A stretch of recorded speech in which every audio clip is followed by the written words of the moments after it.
श्री गुरुदेव भगवान की जय।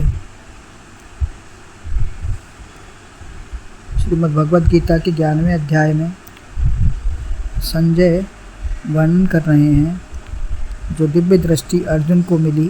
तो अर्जुन ने उसका कैसे दर्शन किया और उसका वर्णन करते हुए संजय एकदम गदगद हो रहे हैं।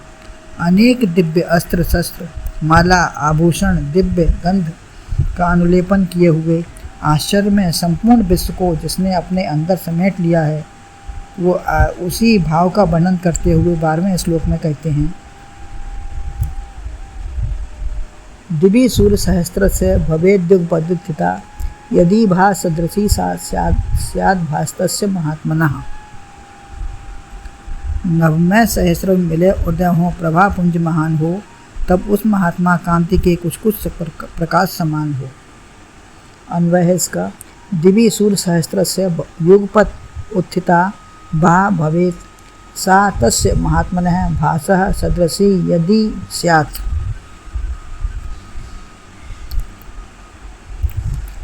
संजय कहते हैं, हे राजन, धृतराष्ट्र से कह रहे हैं, आकाश में हजारों सूर्यों के एक साथ उदय होने से जो प्रकाश हो वह उस महात्मा के दिव्य रूप के प्रकाश के सदृश भी कदाचित ही होवे। अवर्णनीय वह प्रकाश था। यद्यपि हजारों सूर्य एक साथ होते नहीं, एक ही सूर्य सारे संसार को प्रकाशित करता है, अर्थात एक सूर्य की ओर नहीं देखा जाता। सामान्यतः 1000 पावर का बल्ब भी नहीं देख पाते, तो हजारों सूर्यों का प्रकाश भी इस प्रकाश के आगे कुछ नहीं है। जैसे हजारों तारे चंद्रमा के आगे तुच्छ हैं, ऐसे ही उस प्रकाश के आगे सब नगण्य हैं। कल्पना से कुछ कुछ अनुभूति में आ सकता था, एक साथ उदित हो जाएं उस प्रकाश के बराबर उस महात्मा के भासः सदृशी। महात्मा अर्थात शरीर से भी महान है, जो विश्वरूप महात्मा है। आत्मा शब्द आत्म तत्व को भी द्योतित करता है। संस्कृत में आत्मा शरीर भी है, अतः महात्मा को आत्मा भी महान है। महात्मा का आत्मा भी महान है, क्योंकि वो आत्मा यद्यपि एक है, सबकी है और महान भी है, किंतु महात्मा का अर्थ है महान आत्मा के साथ एकाकार जिसने कर लिया है। सामान्य लोग छोटेपन से ही घिरे रहते हैं, संत के समीप शरीर की पूजा करते हैं। वही आत्मा अपने भी है, लेकिन उसका शरीर महान हो गया है।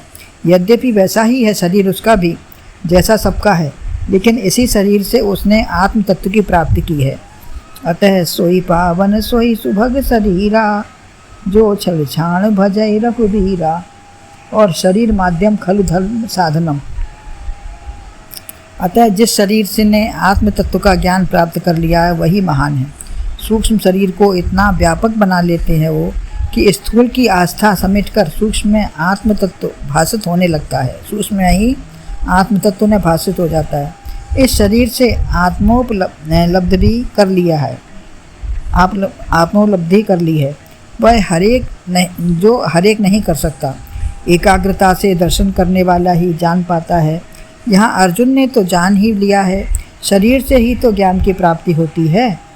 महात्मा के शरीर से ज्ञान की किरणें निकलकर शिष्य के नेत्रों में अंतःकरण में प्रविष्ट होकर ज्ञान प्रसार करती हैं। आपके शरीर में केवल परिवार समाया है, लेकिन महात्मा के शरीर में कितने शरीर, लोक, काल, जड़, चेतन सब समाये हैं। सबके लिए स्थान है, भावनाएं हैं। अतः ऐसे विश्वरूप महात्मा कितना महान होगा जहाँ कुछ बचा ही नहीं। महात्मा गांधी गॉडसे को भी दंड का भागी नहीं मानते, ऐसा होना ही था। अतः द्वेष या क्रोध नहीं किया। जड़ चेतन जग जीव जग सकल राम में जान।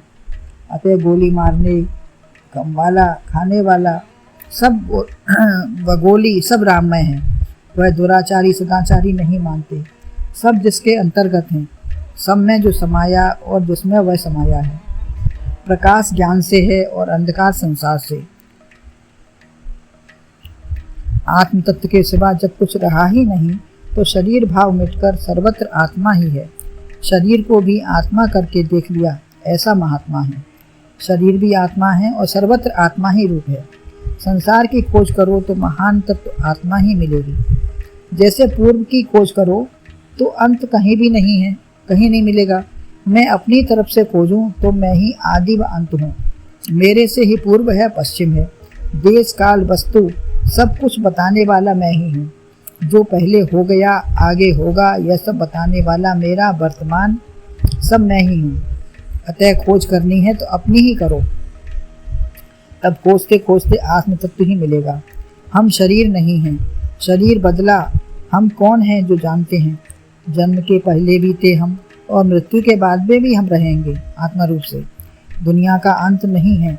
अपनी खोज करने में सब शांत हो जाएगा। जब हम अपनी खोज कर लेंगे तो स्वयं शांत हो जाएंगे, कहीं कुछ दूसरा कुछ है ही नहीं। ईश्वर को बताने वाला भी मैं ही हूँ। अतः मेरे से ही ईश्वर, जगत और विश्व की सिद्धि है। मैं कौन हूँ?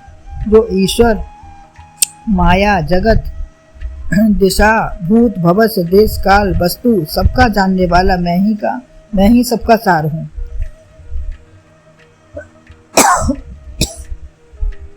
अहम को जानने वाला ही अहम ब्रह्मास्मि या शिवोहम है। जो अपने अहम को जानता है वही ब्रह्म रूप शिवोहम या ब्रह्मास्मि है। आत्म तत्व के प्रकाश में ही आप सब देख रहे हो। जड़ वस्तु में क्या ताकत है जो अपने को प्रकाशित कर सके। मेरी चैतन्य सत्ता ही अनुभूति कराती है। यह अमुक वस्तु है। मैं सारे को प्रकाशित करने वाला महाप्रकाश हूँ। सारी वृत्तियाँ बंद हों, सूर्य अस्त हो, गाढ़ निद्रा में भी एक प्रकाश होता है जो जानने पर कहता है कि मैं सुख से सोया। जो अंतर की जागृति होती है वो जानता है, वही चेतन है। यह मेरे ही प्रकाश से तीनों अवस्था प्रकाशित हो रही हैं। इसका दर्शन करने वाला महान है। ऐसे महात्मा के प्रकाश की समानता जड़ पदार्थ संसार से नहीं हो सकती। कहाँ जड़, कहाँ चेतन। प्रत्येक पदार्थ संसार का जड़ है, आत्मा है चेतन। अतः संसार में कोई भी ऐसी तुलना नहीं है। सब कर परम प्रकाशक जोई राम अनादि अवद्भुत सोई। हजारों सूर्य उदय हो जाएं तो ऐसी कल्पना या अनुमान ही किया जा सकता है, लेकिन समानता हो नहीं सकती। जैसे कोई दृष्टांत का थोड़ा थोड़ा निर्देशन हो सकता है, लेकिन एक जैसा कोई नहीं मिलेगा।